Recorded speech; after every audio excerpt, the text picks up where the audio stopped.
So criminal law is constantly evolving. What was considered criminal 40 years ago may not be considered criminal today. Great example is the changes in marijuana laws. Decriminalization means a reduction of penalties for common practices. So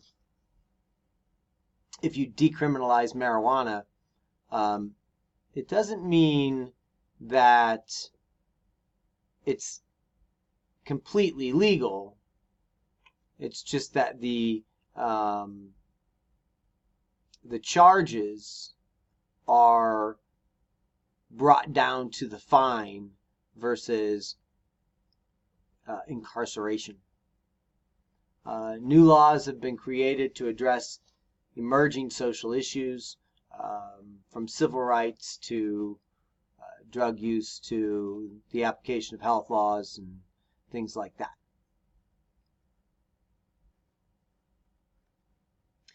It also causes us to create some new crimes. Things like physician-assisted suicide, also referred to as obituary or helping people take their own lives. The need for laws to prohibit or allow under certain conditions physical assisted suicide have become very sought after, and you're seeing states like Maine changing their laws to get in line with physician-assisted suicide. Stalking, more than 25 states have stalking statutes that prohibit and punish acts that are described typically as willful, malicious, and repeated following and harassing of another person. You got community notification laws. These laws require certain convicted sexual offenders report their residential addresses. Clarifying rape. Some states have expanded the definition of rape to include if someone withdraws their consent during sex. Controlling technology is another issue. Whereas technology increasingly becomes an integral part of our lives, it is reasonable to predict that technology will be used as a means to commit crime. In addition, technology produces new types of crime like software piracy and illegal music sharing, things like that. Of course, protecting the environment. As we become more urbanized and interdependent, environmental crimes have more of an impact, and we need to regulate those. Legalizing marijuana. 28 states have legalized marijuana for medical purposes, and 8 states have legalized it for recreational uses. So we are certainly taking a different stance on that as we move forward. And of course, responding to terrorism. In response to September 11th, 2001 attacks, the Patriot Act was passed, which gave sweeping new powers to law enforcement in an effort to fight terrorism. Now, we can argue the pros and cons of the Patriot Act, because in my mind, the Patriot Act really opened us up to some civil liberties infractions that our founding fathers would have never agreed to. But nevertheless, the Patriot Act was signed into law. The U.S. Patriot Act expanded all 4 traditional tools of surveillance. Greater power was given to the FBI to check and monitor phones, internet, and computer records. And there were 3 controversial provisions which were extended: the lone wolf, business records, and roving wiretaps. The lone wolf, or the government, can track individuals who are thought to be affiliated with the terrorist group. Business records gives the government the ability to force third parties to provide access to a suspect's records without his or her knowledge. And then roving wiretaps, where they can monitor phone lines and internet accounts with permission from FISA. This was updated with the USA Freedom Act, which restored expired portions of the U.S. Patriot Act and ultimately changes the balance of civil liberties with threats to safety. The law of procedure consists of rules and regulations that govern the pretrial process and the behavior of criminal justice practitioners. The first 10 amendments to the U.S. Constitution i.e. the Bill of Rights, are the original source of criminal procedure law. The purpose of these amendments is to prevent the government from usurping personal freedoms of citizens. Some important amendments within the first 10. The Fourth Amendment, which prohibits the legal search and seizure. Ideally, before a police officer initiates a search, the officer must obtain a warrant from an impartial magistrate that suspects there is a crime that has been committed. Most searches are warrantless based on plain view, exigent circumstances, and even consent. Some searches, like vehicle inventory searches upon impoundment and searches incident to the lawful arrest, are actually required by law. Most aren't, though. The Fifth Amendment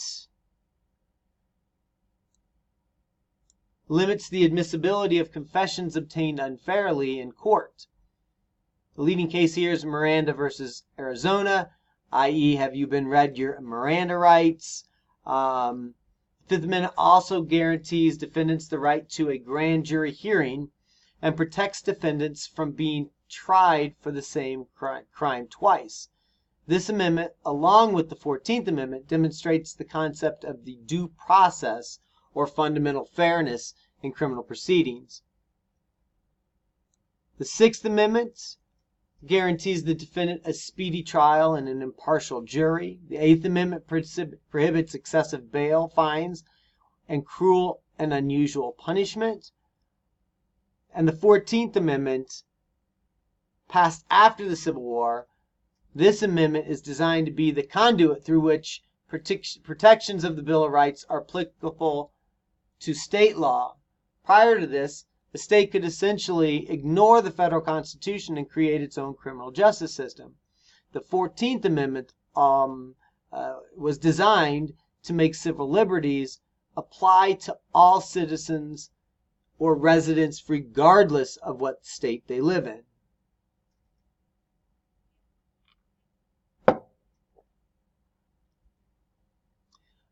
Due process of law simply means fundamental fairness. It's a set of rules and procedures that are designed to ensure that criminal process is fair and unbiased. And there are two distinct categories of due process. There's substantive and procedural.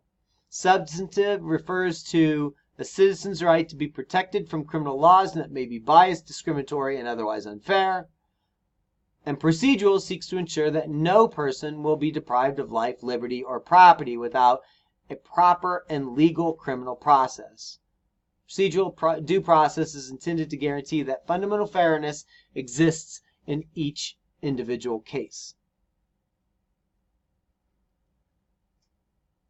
There's specific due process procedures, which include the following: freedom from illegal search and interrogations, prompt notice of charges and a formal hearing, the right to counsel, the opportunity to respond to the charges, a decision made on the basis of substantial evidence and facts produced at the hearing, a written statement of the reasons for the decision, and an appellate review procedure.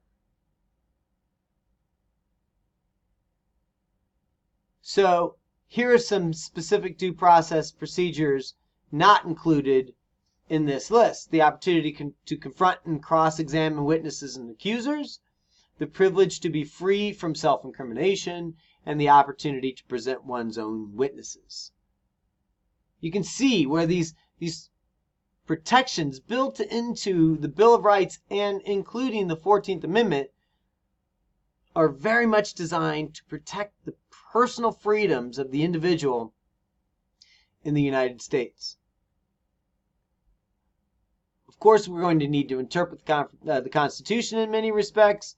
Judicial interpretation by the U.S. Supreme Court is not fixed, but reflects what society deems fair and just at a particular time and place. As we see, it changes over time. It changes with the justices who sit on the bench.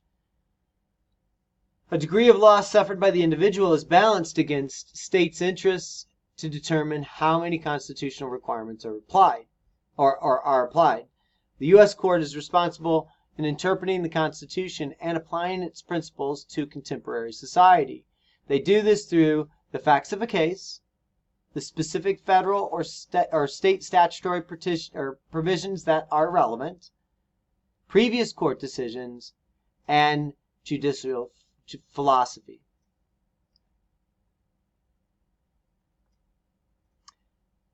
So in the end, some members of minority groups living in places like New York City are claiming that the police departments are violating their due process rights against illegal searches and seizures by conducting brief stop and frisk activities.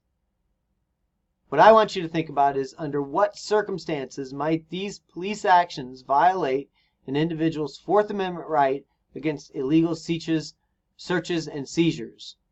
Is stop and frisk an infraction, a violation of the Fourth Amendment?